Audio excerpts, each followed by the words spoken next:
ఈరోజే చైత్ర శుద్ధ మంగళవారం, పైగా షష్ఠి తిథితో కలిసి వచ్చింది. మంగళవారం షష్ఠి తిథి అంటే సుబ్రహ్మణ్యుడికి ఎంతో ప్రీతికరమైన రోజు. ఈరోజు ఈ కథను వింటే చాలు, జన్మల పాపాలు తొలగి కోటి జన్మల పుణ్యం వస్తుంది, సకల శుభాలు కలుగుతాయి. పూర్వకాలంలో కామశీర దేశాన్ని విక్రమసేనుడు పరిపాలిస్తున్న కాలమది. ఒకనాడు విక్రమసేనుడు కొలువు తీర్చి పండిత గోష్ఠి నిర్వహిస్తున్నాడు. ఆ సమయంలో కళింగ దేశం నుంచి వచ్చిన ఒక పండితుడు తాను సంస్కృతంలో రచించిన ఒక శ్లోకాన్ని వినిపించాడు. అది సమయజ్ఞత ప్రాముఖ్యాన్ని చాటి చెప్పే శ్లోకం. ఎప్పుడు ఏ పని చెయ్యాలో తెలుసుకుని చేస్తే ఆ పనులు నెరవేరతాయి, అలా కాక అదును తప్పి చేసిన పనులు వ్యర్థమవుతాయి అని ఆ పండితుడు రచించిన శ్లోకభావం. ఇక రాజు ఆ శ్లోకం విని చాలా ఆనందించాడు. పండితుడికి ఘనంగా బహుమానం కూడా ఇచ్చాడు. ఆ తరువాత ఆయన సభను ఉద్దేశించి ఒక ప్రశ్న వేశాడు. ఏ పని అయినా ఫలానా సమయానికి చెయ్యాలి అని తెలుసుకోవడం ఎలా అని. ఇక సభలో ఉన్న జ్యోతిష్య పండితుడు లేచి, గ్రహగతులను బట్టి తెలుస్తుంది అన్నాడు. మరొక పండితుడు లేచి, అనుభవం కల పెద్దలను అడిగితే తెలుస్తుంది అన్నాడు. సభలోని తక్కిన పండితులు కూడా ఎవరికి తోచిన అభిప్రాయాలు వారు చెప్పారు. పండితులు చెప్పిన ఏ ఒక్క సమాధానము విక్రసేనుడికి సంతృప్తికరంగా లేదు. ఆయన పండితులతో ఇలా అన్నాడు. దీని గురించి తీరికగా మరొకసారి ఆలోచిద్దామని సభను ఆ రోజుకు ముగించాడు.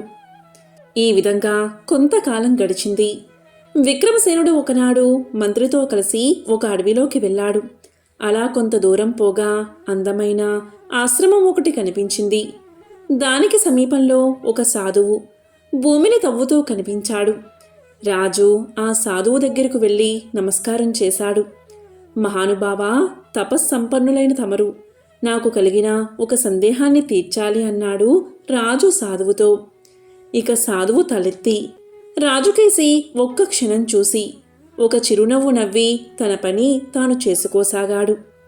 అప్పుడు రాజు వినయంగా, మరేమీ లేదు మహానుభావా, సమయమెరిగి పని చెయ్యాలి అంటారు కదా, ఆ సమయాన్ని తెలుసుకోవడం ఎలాగా, అది నా సందేహమన్నాడు. ఇక సాధువు రాజుకేసి మరొకసారి చూసి మరొక నవ్వు నవ్వాడు. సాధువు ఏదో దీక్షలో ఉన్నాడని భావించిన విక్రమసేనుడు అక్కడ్నుంచి తిరిగి రాజభవనానికి వచ్చేశాడు. ఆ మరనాడు పెద్ద వాన కురిసింది. విక్రమసేనుడు ఆశ్రమానికి వెళ్దామనుకుని వెళ్ళలేకపోయాడు. ఆ మరుసటి రోజు వాతావరణం చల్లగా ప్రశాంతంగా ఉంది. ఈసారి రాజు ఒక్కడే బయలుదేరి అడవిలోని ఆశ్రమానికి చేరుకున్నాడు. ఆ సమయంలో సాధువు తాను తవ్విన నేలను చదును చేసి మొక్కలు నాటుతున్నాడు. అప్పుడు విక్రమసేనుడు ఆయన దగ్గరికి వెళ్ళి నమస్కారం చేసి, స్వామి, ఈసారైనా తమరు ప్రశ్నకు సమాధానం చెప్ప కోరుతున్నాను. లోగడ వచ్చినప్పుడు తమరిని ఏ పని ఎప్పుడు చెయ్యాలో, ఎలా చెయ్యాలో ఎలా తెలుస్తుంది అని అడిగాను అని పలికాడు. ఇక సాధువు తన పని తాను చేసుకుంటూ రాజు మొహంలోకి చూసి ఇలా అన్నాడు. మహారాజా, మీ ప్రశ్నకు సమాధానం మొన్ననే ఇచ్చాను, అయితే మీరే గ్రహించలేదు అన్నాడు. అలాగా స్వామి, కాస్త వివరంగా చెప్పండి అన్నాడు విక్రమసేనుడు. ఇది ఆ వివరమంటూ సాధువు తన పనిలో తాను మునిగిపోయాడు. సాధువు మాటల ద్వారా, ప్రవర్తన ద్వారా విక్రమసేనుడికి అప్పుడు స్ఫురించింది. సమయం వచ్చిందా లేదా అని ఆలోచిస్తూ కూర్చోకుండా చెయ్యాలనుకున్న పనిని మొదలు పెడితే సాధువుకు మొక్కలు నాటేందుకు వర్షం తోడైనట్లుగా చేసే పనికి కాలం కలిసి వస్తుంది అన్న యథార్థం. ఇక సాధువుకు నమస్కారం చేసి తృప్తిగా వెనుదిరిగాడు విక్రమసేనుడు. షష్ఠి మంగళవారం సందర్భంగా సుబ్రహ్మణ్యుడికి సంబంధించిన విశేషమైన కథను ఇప్పుడు తెలుసుకుందాం. శివ పార్వతుల కళ్యాణం తర్వాత పార్వతీ అమ్మవారితో కలిసి పరమశివుడు ఆ కైలాసంలో 1000 సంవత్సరాలు ఏకాంతంగా కాలం గడుపుతున్నాడు. అది ఆది దంపతుల ఆనంద నిలయంగా లోకాలంటికి ఆదర్శవంతమై ఉన్నది. స్థుర, స్థిర, సాధ్య, విద్యాధరాదులు తారకాసురుడు పెడుతున్న బాధలను భరించలేకుండా ఉన్నారు. ఇంతకీ తారకాసురుడు ఎవరు అంటే, తారకాసురుడు అమిత తపోబల సంపన్నుడు, బలశాలి, వర మదాంధుడు. తారకాసురుడు బ్రహ్మ గురించి తీవ్రమైన తపస్సు చేసి చావు లేకుండా ఉండే వరాన్ని కోరుకున్నాడు. అప్పుడు బ్రహ్మ ఇలా పలికాడు: పుట్టిన ప్రతి ప్రాణి గిట్టక తప్పదు. సురులకు తప్ప అసురులకు ఆ వరం ఇవ్వకూడదు. కాబట్టి మరేదైనా వరం కోరుకోమన్నాడు బ్రహ్మ. సరే అన్నాడు తారకుడు. శివుడికి పుట్టిన సంతానం, అందులోనూ 7 ఏళ్ల బాలుడి చేతిలో తప్ప మరెవరి చేతిలోనూ మరణించినటువంటి వరాన్ని కోరుకున్నాడు తారకుడు. ఎందుకంటే శివుడి భార్య సతీదేవి పిలవని పేరంటానికి వెళ్లి తన పుట్టినింట భర్తకు జరిగిన అవమానాన్ని తట్టుకోలేక యోగాగ్నిలో దహించుకుపోవడంతో శివుడు సతీ వియోగ దుఃఖంతో విరక్తుడై ఉన్నాడు. అటువంటి సమయంలో శివుడికి పుత్రులు పుట్టడం అసంభవం కాబట్టి తన మరణం కూడా అసంభవమే అన్న ధీమాతో ఆ విధమైన వరం కోరుకున్నాడన్నమాట. సరే అన్నాడు బ్రహ్మ. అసురజన్మ కావడంతో పుట్టుకతోనే సంక్రమించిన బలానికి ఈ వరబలం తోడు కావడంతో తనను ఎవరూ జయించలేరన్న ధీమాతో తారకాసుడి ఆగడాలు తట్టుకోలేని విధంగా తయారయ్యాయి. వాడికి మిత్రుడైన సూరపద్ముడు కూడా జతయ్యాడు. ఇద్దరూ కలిసి దేవతలను, మానవులను, మునులను, సాధు ప్రాణులందరినీ నానా హింసలకు గురిచేయసాగారు. దాంతో అందరూ కలిసి బ్రహ్మదేవుడి దగ్గరకు వెళ్లారు. తమను ఆ దుష్టుడి నుంచి కాపాడమని వేడుకున్నారు. ఆ రాక్షసుడి నొసట రాతరాసిన విధాతకు తెలియదా వాడినెలా సంహరించాలో? దేవతలకు బ్రహ్మ ఒక ఉపాయం చెప్పాడు. శివుడికి పుట్టబోయే కుమారుడు తప్ప వీడిని మరెవరూ సంహరించలేరు. కాబట్టి మనమందరం కలిసి శివుణ్ణి వైరాగ్యం నుంచి సంసార జీవనం వైపు మళ్లించాలని చెప్పాడు బ్రహ్మ. అప్పుడే మన పని సులువవుతుంది అన్నాడు. అందుకు సమర్థులెవరు అని వెతగ్గా మన్మధుడు ముందుకొచ్చాడు. మన్మధుడి భార్య రతీదేవి ముందు భర్తను వారించినప్పటికీ లోక కళ్యాణం కోసం సరే అని ఒప్పుకుంది. సతీదేవి పర్వతరాజైన హిమవంతుడికి పుత్రికగా పుట్టింది. పర్వతరాజు పుత్రిక కాబట్టి పార్వతి అయిందామే. ఆమెకు చిన్నప్పటినుంచి శివుడంటే వల్ల మాలిన భక్తి. ఆ భక్తి కాస్త ఆయన్ని పరిణయం చేసుకోవాలి అనేంతటి అనురక్తిగా మారింది. సాక్షాత్తు పరమశివుని పతిగా పొందాలంటే మాటలా మరి. అందుకే తపస్సు చేయడం మొదలుపెట్టింది పార్వతీదేవి. మన్మధుడి పని కాస్త సులువు చేసినట్లయింది. మహావైరాగ్యంలో ఉన్న శివుడి తపస్సు భంగం చేయకుండా ఆయన తపస్సు చేసే ప్రదేశమంతా రోజూ చక్కగా అలికి శుభ్రంగా ముగ్గులు పెట్టడం, ఆయన ఏమైనా తింటాడేమో అని పళ్ళు తెచ్చి ముంగిట పెట్టడం. ఇలా ఎంతకాలం గడిచినా శివుడు కళ్ళు తెరవనేలేదు. కాని పార్వతి మాత్రం అన్న పానీయాలు మానేసి కేవలం పండుటాకులు మాత్రమే తింటూ అపర్ణగా మారింది. ఒక రోజున మన్మధుడు కాస్త ధైర్యం చేశాడు. తన చిలికాడైన వసంతుణ్ణి తోడు చేసుకుని పూల బాణాలతో శివుణ్ణి తపస్సు నుంచి మళ్లించి ఆయన కోపాగ్ని కీలల్లో బూడిదయ్యాడు. ఆ తర్వాత జరిగిందంతా గ్రహించిన శివుడు పార్వతిని వివాహం చేసుకున్నాడు. అదేవిధంగా దేవతల అభ్యర్థన మేరకు శివుడు తిరిగి మన్మధుడికి పునర్జీవితం కలిగించాడు. ఈ విధంగా ఉండగా తారకాసుడి ఆగడాలు ఎక్కువైపోయాయి. శివపార్వతులకు వివాహం కాగా వారు ఏకాంతంగా గడుపుతున్నారు. శివ వీర్యానికి జన్మించే ఆ బాలుడు ఎప్పుడు పుడతాడా అని సకల దేవతలు అహోరాత్రులు ఎదురుచూస్తున్నారు. అందుకోసం దేవతలంతా కలిసి సత్యలోకానికి వెళ్లి అక్కడ వాణీనాథుడైన చతుర్ముఖ బ్రహ్మగారిని దర్శనం చేసుకుని బ్రహ్మగారితో సహా శ్రీమన్నారాయణ్ణి దర్శించి తారకాసుడు పెడుతున్న బాధలన్నీ ఏకరువు పెట్టారు. అప్పుడు స్థితికారకుడైన శ్రీ మహావిష్ణువు ఇలా పలికాడు: బ్రహ్మాది దేవతలారా, మీ కష్టాలు త్వరలోనే తీరతాయి. మీరు కొంతకాలం క్షమాగుణంతో ఓపిక పట్టండి అని ఓదార్చాడు. అప్పుడు దేవతలందరికీ ఒక సందేహం కలుగుతుంది. పరమశివుని తేజస్సు అమ్మవారి యందు నిక్షిప్తమైతే ఆ వచ్చే శక్తిని మనం తట్టుకోగలమా అని ఒక వెర్రి ఆలోచన చేసి దేవతలంతా కైలాసానికి పయనమయ్యారు. అక్కడికి వెళ్లి పరమశివ పార్వతీ అమ్మవారి క్రీడాభవన ముఖద్వారం దగ్గర నిలబడి ఇలా పలికారు: దేవాదిదేవా, మహాదేవా, ప్రభు, మహా ఆర్తులం మేము. నీ కరుణా కటాక్షంతో మమ్మల్ని రక్షించు. తారకాసుడి బాధల నుంచి కాపాడు. నీ యొక్క తేజస్సుని అమ్మవారిలో నిక్షిప్తం చేయవద్దు అని ప్రార్థించారు. దీంతో భక్తవ శంకరుడు అయిన పరమశివుడు పార్వతీ అమ్మవారితో సంతోషంగా గడుపుతున్నవాడు దేవతల ఆర్తనాదాలు విన్నవాడే బయటకు వచ్చాడు.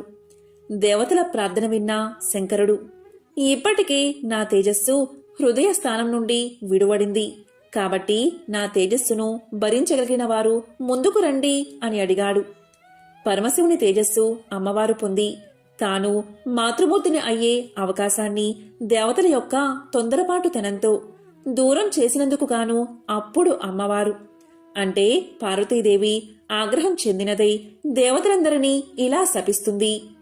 ఓ దేవతలారా, నాకు సంతానం కలగకుండా అడ్డుకున్నారు కాబట్టి ఇక మీదట దేవతలెవరికి సంతానం కలగదు అని శపించింది. అందుకే అప్పట్నుంచి దేవతల సంఖ్య పెరగదు, కేవలం 33 కోట్ల మంది మాత్రమే.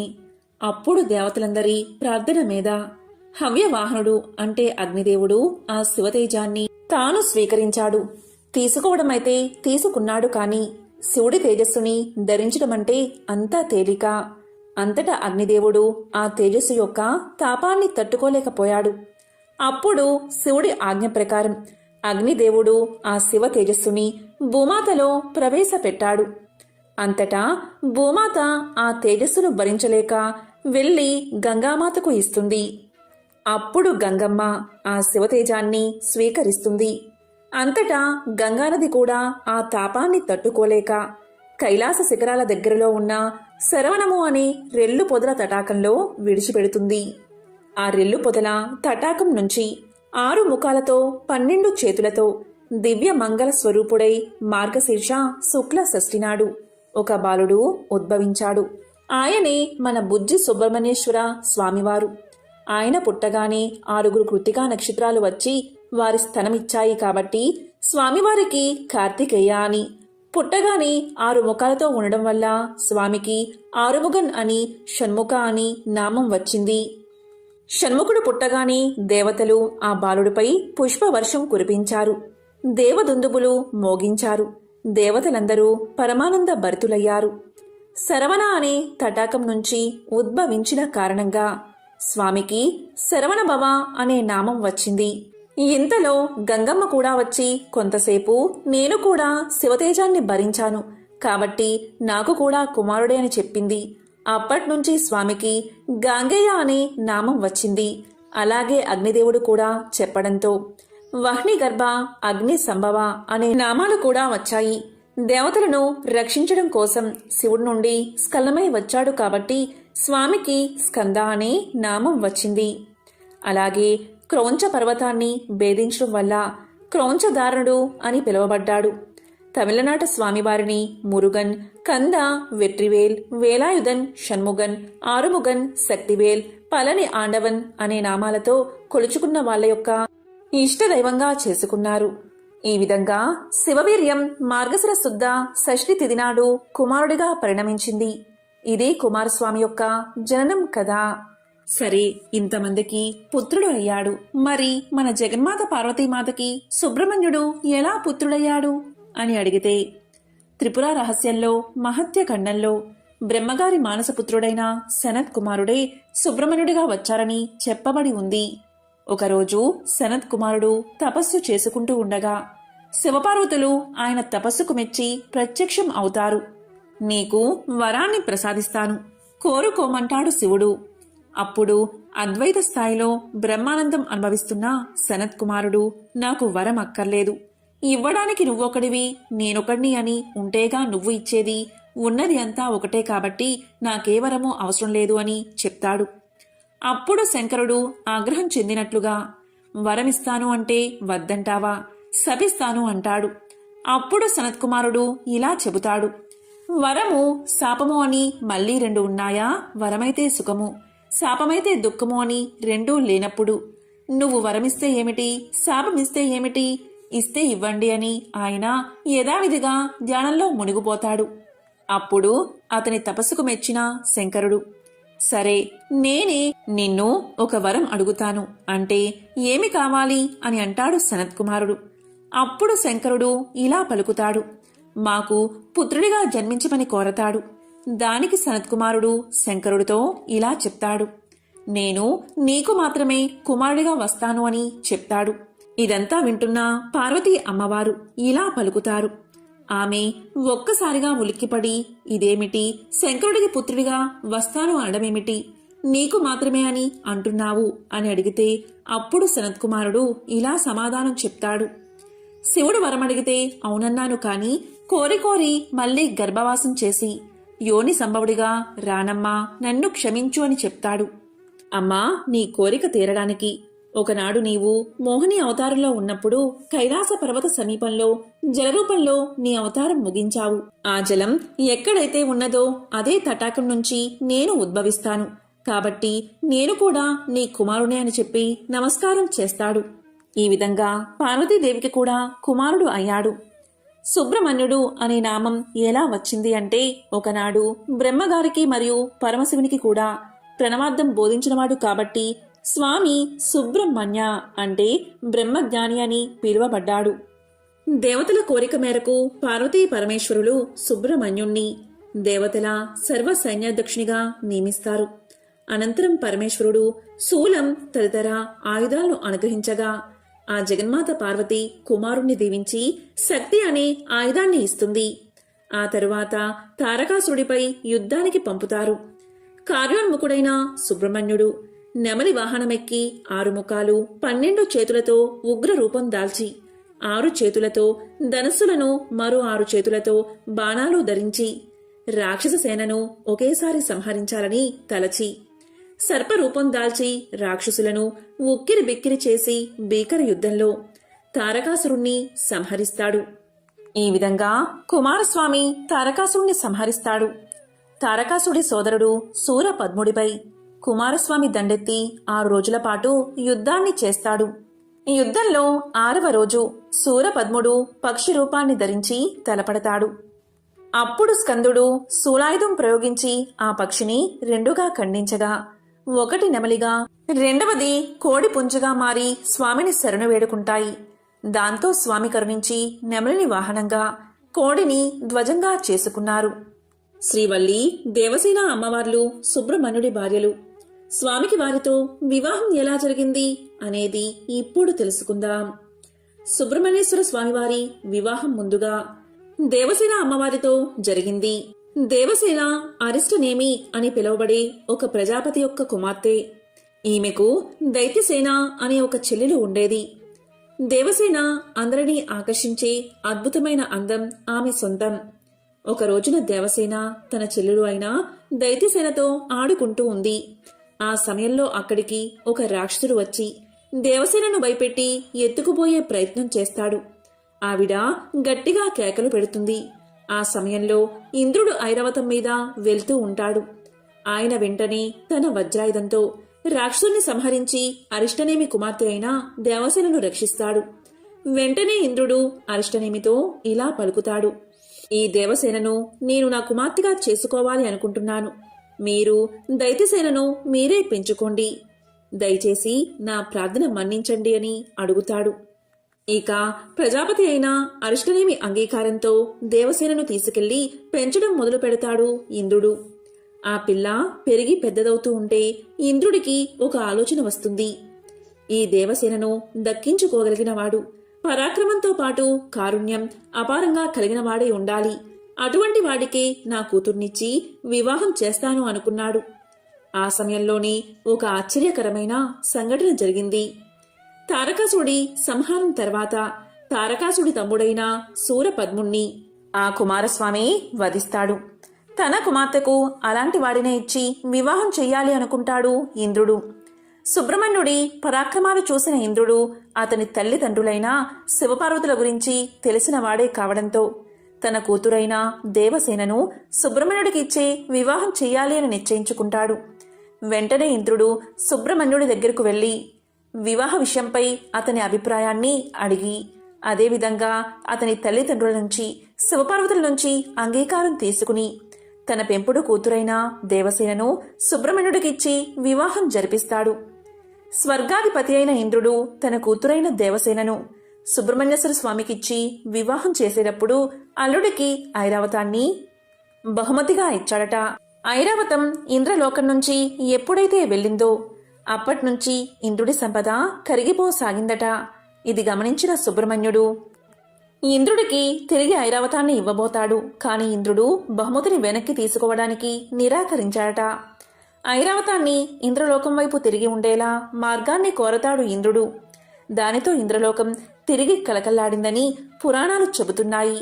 ఈ విధంగా దేవసేన అమ్మవారి సుబ్రహ్మణ్యేశ్వరుల వారి వివాహం అంగరంగ వైభవంగా జరిగింది. ఇక వల్లీదేవి స్వామివార్ల వివాహం ఎలా జరిగిందో ఇప్పుడు తెలుసుకుందాం.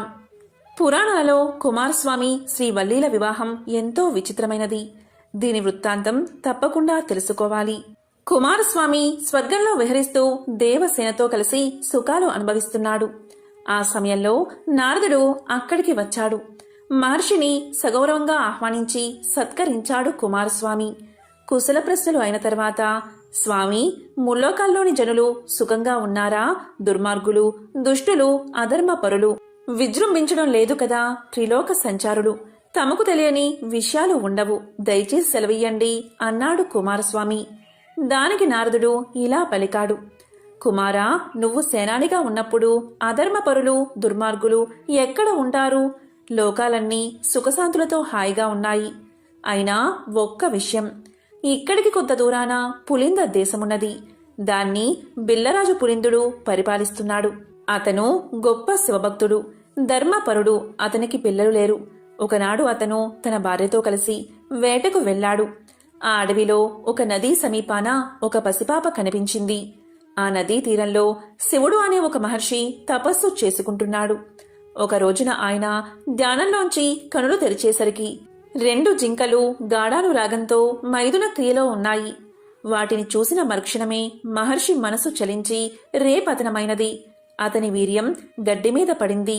ఆ గడ్డిని ఆడజింక తిన్నది. ఆ ప్రభావం చేత జింక ఒక పాపను ప్రసవించి అరణ్యంలోకి వెళ్లిపోయింది. బిల్ల రాజదంపతులకు ఆ పసిపాప ఒంటరిగా కనిపించింది. శివుడి వరప్రసాదంగా భావించి ఆ బాలికను తెచ్చి పెంచుకున్నాడు బిల్లరాజు పులిందుడు. ఆ బాలికకు శ్రీవల్లి అని నామకరణం చేశాడు. ఆమె అందాల రాశి, అపరంజి బొమ్మ. ఆమె నీకు తగిన జోడు అన్నాడు నారదుడు. ఆ మాటలు వినగానే కుమారస్వామి మనసు వికలమైనది. శ్రీవల్లి ఎంత అందగత్తె కాకపోతే నారదముని ఆమె గురించి చెబుతాడు. ఆమెను చూడాలి. ఆమెను వివాహం చేసుకోవడానికి తల్లిదండ్రులైన శివపార్వతులు, దేవసేన ఒప్పుకుంటారా అని పరిపరి విధాలా ఆలోచిస్తున్నాడు. నారదుడు పులింద దేశం చేరాడు. నారదుడికి బిల్లరాజు ఎదురు వచ్చాడు. మంచి మంచి పువ్వులు, తేనె, పళ్ళు తీసుకువచ్చి నారదుడికి పెట్టాడు. నారదుడు బిల్లరాజుతో, నీకొక శుభవార్త చెప్తాను. మిమ్మల్ని ఉద్ధరించడానికి పరమేశ్వరుడు ఈ పిల్లను నీకు కూతురుగా పంపాడు. ఈ వల్లీదేవిని పెళ్లి చేసుకోబోయేవాడు లోకంలో యవ్వనంలో ఉన్న ప్రతి స్త్రీ ఎవరిని భర్తగా పొందాలి అనుకుంటుందో, ఎవరు జగదంబ అందాలు పోసుకున్నవాడో, ఎవరు పరమ సౌందర్య రాశి అయిన శంకరుడి తేజాన్ని పొందినవాడో, ఎవడు గొప్ప వీరుడో, ఎవడు మహాజ్ఞానియో, ఎవడు దేవసేనాధిపతియో అటువంటి వాడే నీకు అల్లుడు కాబోతున్నాడు. నీ అదృష్టమే అదృష్టమన్నాడు నారదుడు. బిల్లరాజు నారదుడి మాటలు విని చాలా పొంగిపోయాడు. ఆ మాటలు విన్న శ్రీవల్లి కూడా దేవసేనాని తన్ను వివాహం చేసుకుంటాడా? ఆది దంపతులు తన్ను కోడలుగా చేసుకోవడానికి ఒప్పుకుంటారా? ఇలాంటి ఆలోచనతో కాలం గడుపుతుంది. ఒకరోజు అనుకోకుండా కుమారస్వామి కొత్త ప్రదేశానికి వెళ్తాడు. అది పులిందపురము ఉద్యానవనం. ఆ సమయంలో రాజకుమారి చెల్లుతో కలిసి వనవిహారం చేస్తున్నది. ఆ ముగ్ధ మోహనాకారాన్ని చూశాడు కుమారస్వామి. కుమారస్వామి వనంలోకి ప్రవేశించి వల్లీదేవి వంక చూసి, బహుశా బ్రహ్మ తన సృష్టి శక్తిలోని సౌందర్యానంతా ఒకచోట రాశీభూతం చేసి ప్రాణ ప్రతిష్ఠ చేస్తే ఆమె ఈ వల్లి అయి ఉంటుంది. ఈ పిల్లతో ఒకసారి మాట్లాడాలి అనుకున్నాడు సుబ్రహ్మణ్యుడు. లతాంగి, నన్ను చేపట్టవా అని అడిగాడు. ఆవిడ ఈయన వంక చూసి, అబ్బో, ఇతడు ఎంత అందగాడో అనుకుని, నారదుడు మా ఇంటికి వచ్చినప్పుడు నాకు సుబ్రహ్మణ్యుడితో వివాహం అవుతుందని చెప్పాడు. ఈ పిల్లవాడు అందగాడు కావచ్చు, కాని నా మనస్సునందు పాప పంకిలమైన భావం కలగరాదు. నేను సుబ్రహ్మణ్యుడికి చెందిన దానను. పార్వతీ పరమేశ్వరుల కుమారుడే అయి ఉంటే నా రొట్టె విరిగి నేతిలో పడినట్లే కదా అనుకుని, ఇంట్లో పెద్దవాళ్లు ఉన్నారు, ఏదైనా అడగవలసి వస్తే మా తల్లిదండ్రులను అడగాలి. అయినా కుమారస్వామి నాకు భర్త అవుతాడని నారదుడు చెప్పాడు. అందువల్ల నా మనస్సు ఆయనకే అర్పించబడింది అని సమాధానం చెప్పింది. ఆమె అలా చెప్పగానే మహానుభావుడు సుబ్రహ్మణ్యుడు ఒక్కసారి తన నిజరూపాన్ని చూపించాడు. ఆ తల్లి పొంగిపోయింది. ఇంతలో తండ్రి వచ్చి ఇంటికి తీసుకువెళ్ళిపోయాడు. ఇంటికి వెళ్ళిన తర్వాత ఆ పిల్ల మనసులో కుండి ఏడుస్తుంది. అయ్యో, ఎక్కడి మహానుభావుడు, నేను ఒక్క మాట నోరు తెరిచి చెప్పలేదు అని బాధపడుతూ ఉండగా చెలికత్తె ఇలా పలికింది. ఎందుకమ్మా బెంగ పెట్టుకుంటావు? ఒక ఆకు మీద ఉత్తరం రాసి నాకు ఇవ్వు, నేను పట్టుకు వెళ్ళి ఆయనకు ఇస్తాను అంది. అక్కడ సుబ్రహ్మణ్యుడు పుష్పవాటికయందు ఒక సరోవరం ఒడ్డున కూర్చుని ఉన్నాడు. చెలికెత్తి వెళ్లి పత్రం చూపించింది. ఆయన చదివి వల్లీదేవి దగ్గరకు వెళ్దాము అన్నాడు. అప్పుడు చెలికత్తె అలా వద్దు, నేను పిల్లను తీసుకువస్తాను అని చెప్పి వెళ్లి వల్లీదేవిని తీసుకువచ్చింది. వారిద్దరూ మాట్లాడుకుంటూ కూర్చున్నారు.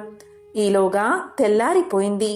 పిల్ల కనబడలేదని అందరూ వెతుకుతూ సరోవరం ఒడ్డు దగ్గరకు రాగా ఇద్దరూ కనబడ్డారు. బిల్ల నాయకుడికి ఆ యువకుడు సుబ్రహ్మణ్యుడు అని తెలియదు. సుబ్రహ్మణ్యుడు కూడా వేటగాని వేషంలో ఉన్నాడు.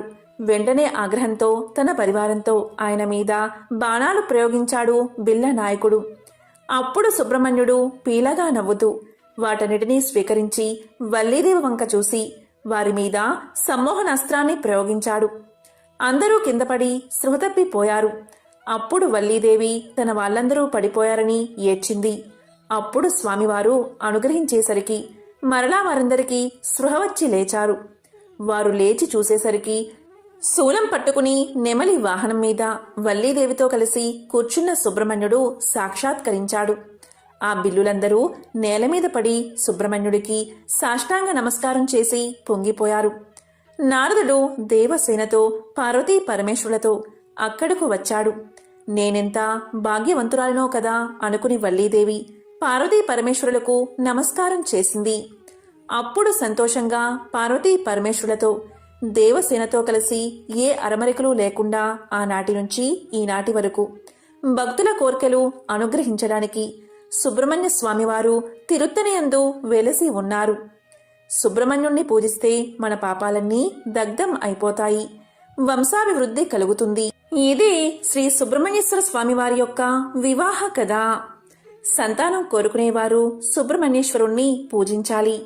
ఎవరైతే ఈ సుబ్రహ్మణ్య షష్ఠి రోజు సుబ్రహ్మణ్యుడి కథ విన్నవారికి లేక చదివిన వారికి జన్మల పాపాలు తొలగి కోటి జన్మల పుణ్యం వస్తుంది, సకల శుభాలు కలుగుతాయి. సుబ్రహ్మణ్య షష్ఠి రోజు వల్లి దేవసేన సమేతంగా ఉన్న స్వామివారి ఆలయాన్ని దర్శించుకుంటే సంతానానికి సంబంధించిన ఇబ్బందులు తొలగిపోతాయి. సుబ్రహ్మణ్య స్వామికి అభిషేకం చేయించిన, అష్టకం చదువుకున్న కష్టాలు తీరి స్వామివారి అనుగ్రహం లభిస్తుంది. నాగుల చవితి నాగ పంచమి రోజు పుట్టలో పాలు పోయలేకపోయినవారు సుబ్రహ్మణ్య షష్ఠి రోజు పుట్టలో పాలు పోసి నువ్వులు బెల్లంతో చేసిన చిమ్మిలి, బియ్య పిండితో చేసిన చలిమిడి నైవేద్యంగా సమర్పిస్తే అన్ని శుభాలే జరుగుతాయి. మంచి సంతానం కలగాలి అన్నా, ఆర్థిక సమస్యలు తీరాలి అన్నా, కోర్టు లావాదేవీల్లో విజయం సాధించాలి అన్నా, విద్యార్థులకు మందబుద్ధి తొలగి జ్ఞానం రావాలి అంటే సుబ్రహ్మణ్యేశ్వర స్వామి ఆరాధనే మంచి పరిష్కారం. షష్ఠి రోజున భక్తులు తెల్లవారే లేచి తలంటు స్నానం చేసి పాలు పంచదారతో నిండిన కావిడ ధరించి సుబ్రహ్మణ్యుడికి సమర్పిస్తారు. ఈ కావిడిలోని వస్తువులు భక్తుల మొక్కులు బట్టి ఉంటాయి. ఈ ఆచారం తమిళనాడులో విశేషంగా ఆచరణలో ఉన్నది. సుబ్రహ్మణ్య ప్రతిష్ఠ చేసిన వారికి సంతానం కలుగుతుందని పండితులు చెబుతారు. ఈ రోజు ఉపవాసముండి సర్ప మంత్రాన్ని నిష్ఠగా జపిస్తే మళ్లీ సంవత్సరం వరకు గొప్ప శక్తితో అది పనిచేస్తూ ఉంటుందని పెద్దల మాట. మరి దానికి సంబంధించిన కథను ఇప్పుడు తెలుసుకుందాం. సుబ్రహ్మణ్య స్వామివారి యొక్క గొప్ప శిష్యుల్లో అగస్త్య మహాముని ఒకడు. అగస్త్య మహాముని స్వామివారి దగ్గర నుంచి సకల జ్ఞానాన్ని పొందాడు. అగస్త్య మహర్షికి ద్రవిడ వ్యాకరణం సుబ్రహ్మణ్య స్వామివారే నేర్పారు. పూర్వం దేవదానవ యుద్ధంలో చాలామంది దానవులు నిహతులైపోయారు. కాని అందులో ఇడుంబున్ అనే ఒక రాక్షసుడు మాత్రం అగస్త్యుడి పాదాలు పట్టుకున్నాడు. అప్పుడు అగస్త్యుడు సంతోషించి వేడిలో మిగిలిపోయిన కొద్ది రాక్షస భావాలు తొలగించాలి అనుకున్నాడు. సాధారణంగా ఎవరైనా పెద్దలు తన వల్ల కాని పని గురువుకు అప్పచెపుతారు.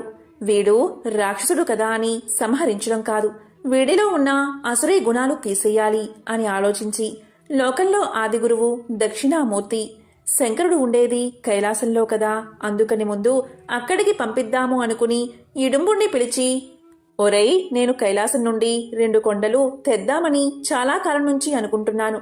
వాటిని శివగిరి, శక్తిగిరి అంటారు. నువ్వు వెళ్ళి ఆ 2 కొండలను ఒక కావిడిలో పెట్టుకుని నేను ఉన్న చోటికి తీసుకురా అని ఆజ్ఞాపించాడు. సరే ఇడంబుడు వంట్లో ఓపికంది కదా, కైలాసం వెళ్ళి ఆ 2 కొండలను తన కావిడిలో పెట్టుకుని బయలుదేరతాడు. అప్పుడు శంకరుడు అనుకుంటాడు, ఈ రాక్షసుడి అసురితత్వం పోగొట్టడం జ్ఞానరాశి అయినటువంటి మా సుబ్రహ్మణ్యుడు చేస్తాడులే అనుకుని ఇడంబుణ్ణి వెళ్ళనిస్తాడు. ఇక్కడ స్వామి పళని కొండ మీద చిన్న పిల్లవాడిగా ఉన్నాడు. ఇడంబుడు దారిలో వస్తూ ఉండగా సరిగ్గా పళని దగ్గరికి వచ్చేసరికి ఆ కొండలు మొయ్యలేక ఆయాసం వచ్చి కాసేపు కింద పెట్టి సేద తీరాడు ఇడుంబుడు. మళ్లీ కావిడి ఎత్తుకుందామని కిందకి వంగి కావిడి బద్ద భుజం మీద పెట్టుకుని లేచి నిలబడి 2 వైపులా బరువు సమానంగా ఉండేలా సర్దుదామని చూస్తే ఒకవైపు ఎక్కువ బరువు, ఇంకోవైపు తేలిక అవుతోంది కాని సమానంగా ఎంతసేపటికి కుదరట్లేదు. ఇంకా విసుగొచ్చి ఏమిటిరా ఈ కావడి అనుకుని అలా పైకి చూస్తాడు ఇడుంబుడు. పైకి చూడగాని అక్కడ సుబ్రహ్మణ్యుడు చిన్న పిల్లవాడి రూపంలో పకపకా నవ్వుతున్నాడు. ఇది చూసి ఇడుంబుడికి కోపం వచ్చేసింది. ఇదే రాక్షస ప్రవృత్తి అంటే. ఏదో చిన్నపిల్లవాడు నవ్వుతున్నాడులే అనుకోవచ్చు కదా. స్వామికేసి తిరిగి, ఏమిటా నవ్వు? నేనేమైనా ఈ కావిడి ఎత్తలేనని అనుకుంటున్నావా? కైలాసం నుంచి తీసుకొచ్చాను. ఏమిటా వెర్రి నవ్వు? నిన్ను చంపేస్తాను ఇవాళ అని ఆ కొండ మీదకి పరిగెత్తాడు. తెలిసి పరిగెత్తాడో తెలియక పరిగెత్తాడో పళని కొండ మీదకి పాదచారి అయి వెళ్లాడు. పైకి వెళ్ళాక స్వామి 2 గుద్దులు గుద్దాడు. ఇంకా ప్రాణం వదిలేస్తున్నాను అన్నప్పుడు వాడికి తెలిసింది, ఈ పిల్లవాడు సామాన్యుడు కాదురా, మా గురువుగారికి గురువు, సాక్షాత్తు ఈశ్వర పుత్రుడు అని. అప్పుడు వేడుకుంటాడు, ఈశ్వరా, తెలుసుకోలేకపోయాను. మీ చేతి గుద్దులు తిన్నాను, నాకు వరాన్ని ఇవ్వండి అన్నాడు. ఏమిటో అడుగు అన్నాడు స్వామి. ఇడంబుడు ఇలా పలికాడు, స్వామి, నేను ఈ పళనిలోనే కదా కావిడి ఎత్తలేకపోయాను. ఈ కావిడి వల్లనే కదా మిమ్మల్ని చేరడానికి మార్గం లభించింది. అందుచేత లోకంలో ఎవరైనా సుబ్రహ్మణ్యుణ్ణి ఏ ఆరాధన చేయకపోయినా ఒక్కసారి కావిడి పాలతో కాని, విభూతితో కాని, పూలతో కాని, తేనెతో కాని, నేతితో కాని భుజం మీద పెట్టుకుని మేము సుబ్రహ్మణ్యుడి దగ్గరికి వెళ్ళిపోతున్నామని పాదాచారులై నీ గుడికి వస్తే అటువంటి వాళ్ళు సుబ్రహ్మణ్య ఆరాధన శాస్త్రంలో ఎన్ని విధాలుగా చెయ్యాలని ఉందో అంత ఆరాధన చేసినా ఫలితం వాళ్ళకి ఇచ్చేసేయాలి అన్నాడు ఇడంబుడు. స్వామి అనుగ్రహించి సరే అని ఆ కోరికని కటాక్షించి, ఇకపై నా దగ్గరకు వచ్చే భక్తులు ఎవరైనా ముందు నీ దర్శనం చేసి నా వద్దకు రావాలని వరాన్ని ప్రసాదించాడు. అందుకే అప్పట్నుంచి అన్ని సుబ్రహ్మణ్య క్షేత్రాలలో, ప్రత్యేకంగా తమిళనాడులో స్వామివారిని చేరే మార్గంలో ఇడంబుడి మూర్తి ఉంటుంది. అక్కడ ఆయనకు నమస్కారం చేసిన తర్వాతే సుబ్రహ్మణ్యుడి దర్శనం చేసుకోవాలి. తమిళులు సుబ్రహ్మణ్యుడికి కావిళ్లు ఎత్తి సుబ్రహ్మణ్యుణ్ణి దర్శనం చేసుకుంటారు. ఎవరైతే సంతానం లేక బాధపడుతున్నారో, దోషాలతో, నాగదోషం, సర్పదోషం, రాహుకేతు దోషాలతో సతమతమవుతున్నారు, అలాంటి వారు శ్రీ సుబ్రహ్మణ్యుణ్ణి తప్పకుండా ఆరాధించాలి. సుబ్రహ్మణ్యుడి 6 ముఖాలు ఇవే. మొదటిది మయూర వాహనాన్ని అధిరోహించి కేలి విలాసాన్ని ప్రదర్శించే ముఖం. రెండవది పరమేశ్వరుడితో జ్ఞాన చర్చలు జరిపే ముఖం. మూడవది సురుడు అనే రాక్షసుణ్ణి వధించిన స్వరూపానికి ఉన్న ముఖం. నాల్గవది శరణు కోరిన వారిని సంరక్షించే ముఖం. ఐదవది శూలాయుధ పాణి అయి వీరుడిగా ప్రస్ఫుటమయ్యే ముఖం. ఆరవది లౌకిక సంపదల్ని అందించే ముఖం. వల్లి దేవసేన సమేతంగా ఉన్న స్వామివారి ఆలయానికి వెళ్లి దర్శనం చేసుకుంటే సంతానానికి సంబంధించిన ఇబ్బందులు తొలగిపోతాయి. ఈ కథలను విన్నా, చదివినా, చెప్పినా, వినిపించినా సకల శుభాలు కలుగుతాయి. జన్మల దోషాలు తొలగి కోటి జన్మల పుణ్యం వస్తుంది. ఓం సుబ్రహ్మణ్యాయ నమః. ఓం స్కందాయ నమః. ఓం శరవణ భవ.